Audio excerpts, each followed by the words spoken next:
जिंदाबाद,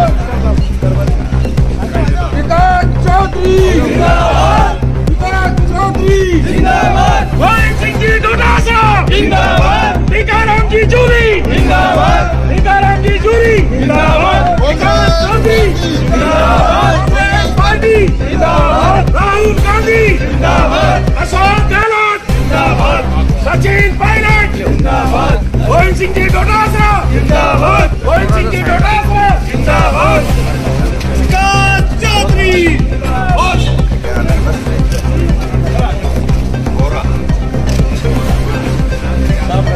अरे आज बड़े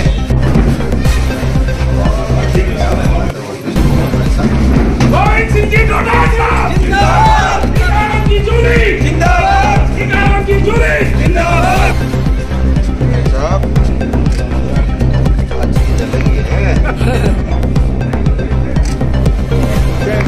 डोटासरा जी जिंदाबाद, डोटासरा जी जिंदाबाद, गोविंद सिंह जी डोटासरा जिंदाबाद,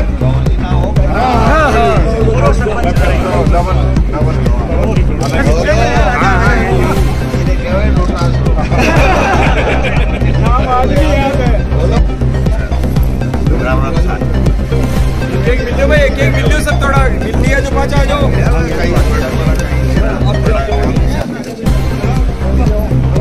ओहो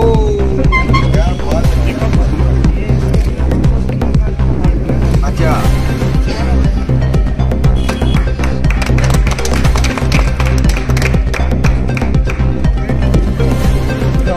पैर नहीं लगना चाहिए। पैर का मतलब ही नहीं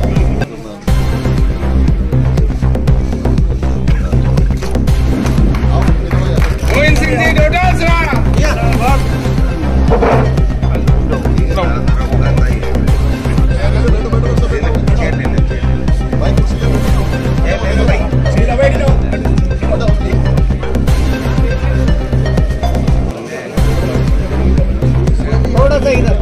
एक मिनट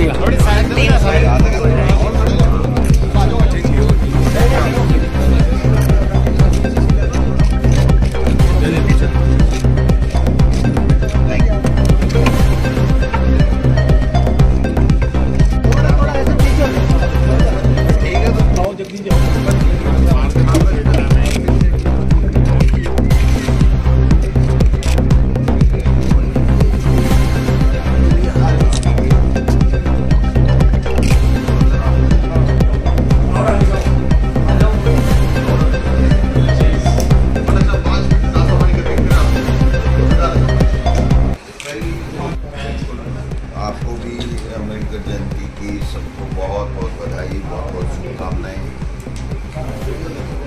हर व्यक्ति इस दिवस पर संकल्प ले कि संविधान की कैसे रक्षा हो और संविधान के मुताबिक धर्मनिरपेक्ष राष्ट्र में सभी लोग शांति से, खुशहाली से, अमन चैन से कैसे रहे, इस बात के लिए हर व्यक्ति को प्रयास करना चाहिए।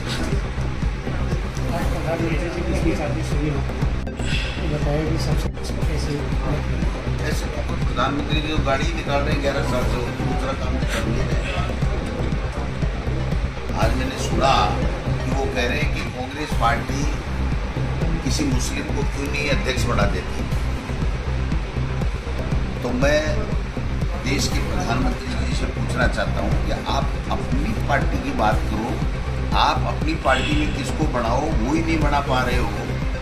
और आपने खुद ने नियम तय किया था 75 साल बाद में संरक्षक मंडल में होगा, कोई पद नहीं लेगा। मुरली मनोहर जैसी, आडवाणी जी और कई लोग, कई नेता हैं बीजेपी के, आप उसकी पालना क्यों नहीं कर रहे हो? क्यों नागपुर जाकर के और आप आरएसएस के कार्यालय में अनुनय विनय कर रहे हो कि मेरा कार्यकाल बढ़ाने के लिए आप मदद करो?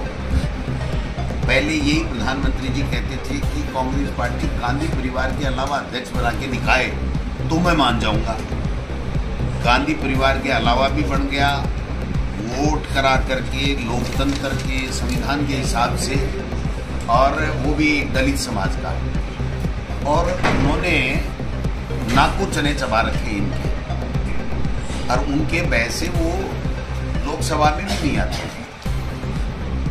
जो प्रतिपक्ष जिस तरीके से सवाल पूछता है, 11 साल से जिन मुद्दों के ऊपर ये चुनाव लड़कर के शुरुआत में 2014 में आए थे, उन मुद्दों की तो बात करते नहीं हैं और उल्टे सवाल पूछते हैं। देश की जनता उनको पूछ रही है कि महंगाई का क्या हुआ, बेरोजगारी का क्या हुआ, किसानों के लिए 3 काले कानून लेकर के क्यों आए, कि रोजाना हिंदू मुस्लिम से संबंधित कोई न कोई बात उठा करके आप कितने दिन राजनीतिक रोटियां सेकोगे।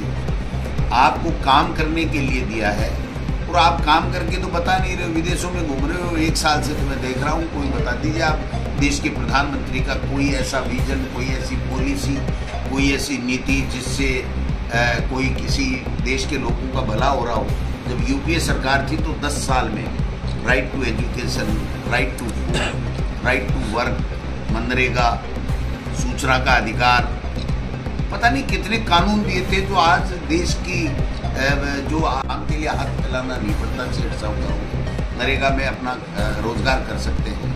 हर बच्चे को पढ़ने का निःशुल्क अधिकार मिला। आप बताइए कि ये जो 80 करोड़ लोगों को जो अनाज देने की बात कर रहे हैं, ये किसने कानून बनाया, किसने कानून पारित किया? यूपीए सरकार ने, कांग्रेस पार्टी ने, मनमोहन सिंह जी ने, सोनिया गांधी जी ने। इन्होंने तो नोटबंदी की, फिर 3 किसानों के लिए काले कानून लेकर के आए। कभी कहते हैं चैन तोड़ ले जाएंगे, कभी कहते हैं मंगलसूत्र तोड़ ले जाएंगे, कभी कहते हैं संविधान बदल देंगे, कभी कहते हैं कि कांग्रेस मुक्त भारत कर देंगे। 50 के लगभग ही थे, हम 100 पे तो आगे। अब की बार देखना इनका पता ही नहीं चलेगा कहाँ जाएंगे। जैसे आपने कहा 5 साल तो कब को क्या जल्दी बना देंगे, साल ही नहीं लगेगी, महीने भी नहीं लगेंगे। और अच्छा, जैसे अजमेर जैसे प्रदेश का बड़ा जिला है, यहाँ पे कॉन्स्टेंटली कांग्रेस 98 में सबसे ज़्यादा सीटें कांग्रेस ने की। हम लोग जिस तरीके से परिवर्तन कर रहे हैं, एक्टिव लोगों को आगे बढ़ा रहे हैं, जो निष्क्रिय लोग हैं उनकी छटनी कर रहे हैं, लोगों के बीच में जाकर के उनकी दुख तकलीफ को सुनने का काम कर रहे हैं, जो संविधान विरोधी जनता पार्टी और जो नफरत फैलाने का काम कर रहे हैं उसमें प्यार मोहब्बत फैलाने का काम कर रहे हैं। और जो कांग्रेस पार्टी ने जिस प्रकार से लोकसभा में और राज्यसभा में अब की बार इस मोदी सरकार को मुद्दों के ऊपर घेरने का काम किया है, लोगों में उत्साह और नई ऊर्जा का संचार हुआ है। और मैं आपको विश्वास दिलाना चाहता हूं कि अब की बार ये जो आरएसएस के लोग हैं ना, यहाँ बने हुए हैं, एमएलए बने हुए हैं, उनकी छुट्टी होगी और कांग्रेस पार्टी आप सबके आशीर्वाद से अच्छी बहुमत के साथ में अजमेर कब तक घोषित हो जाएगा? अंदाजन 15 दिन मान लो। बस अब तो कांकड़ा ही है काम, समझो।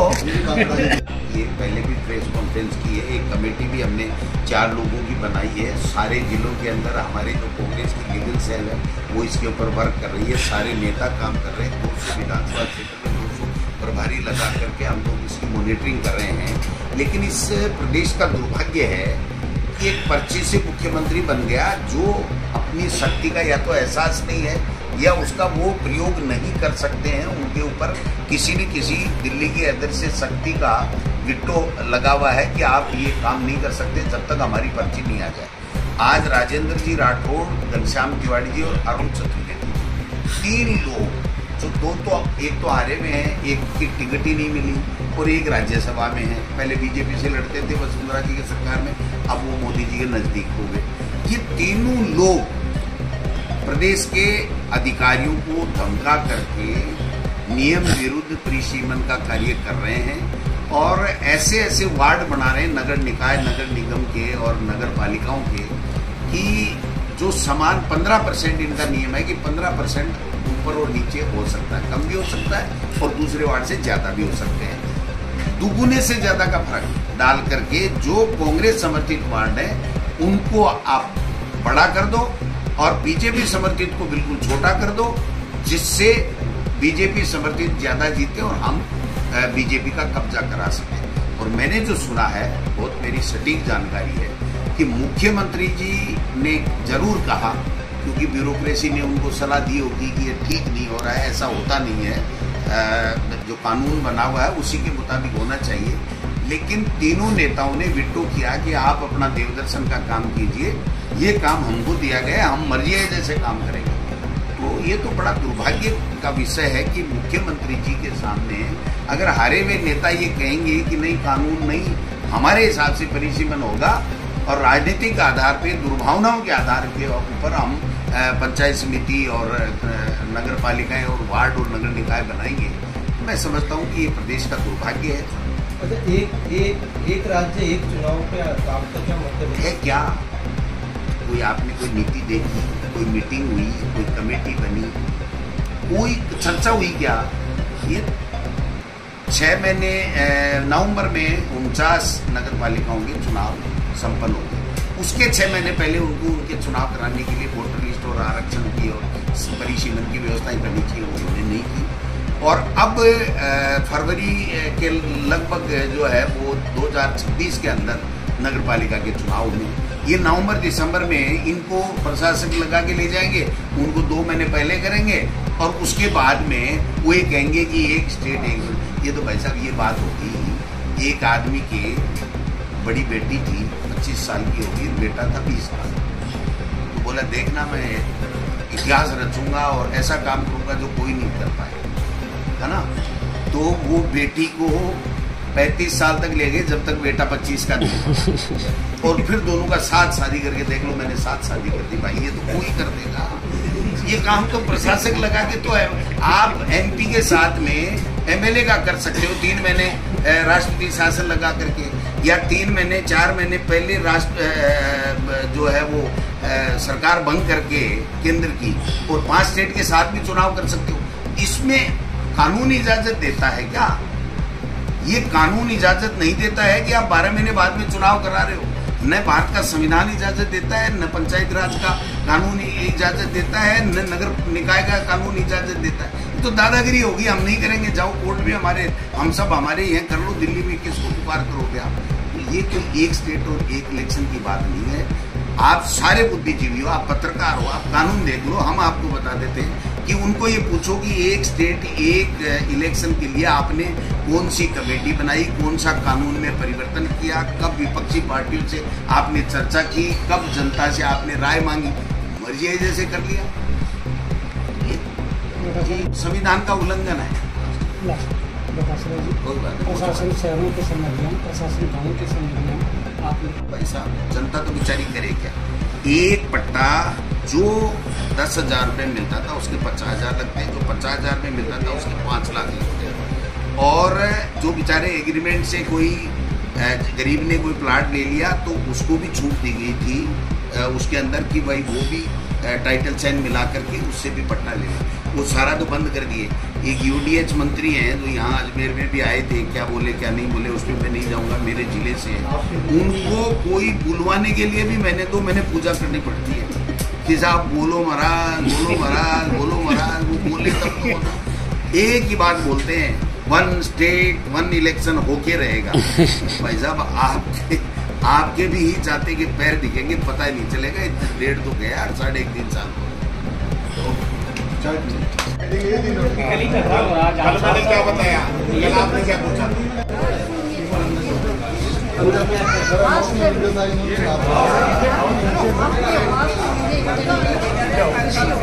सर एक बात अरे भाई एक मिनट, मैं तो एक मिनट सर ना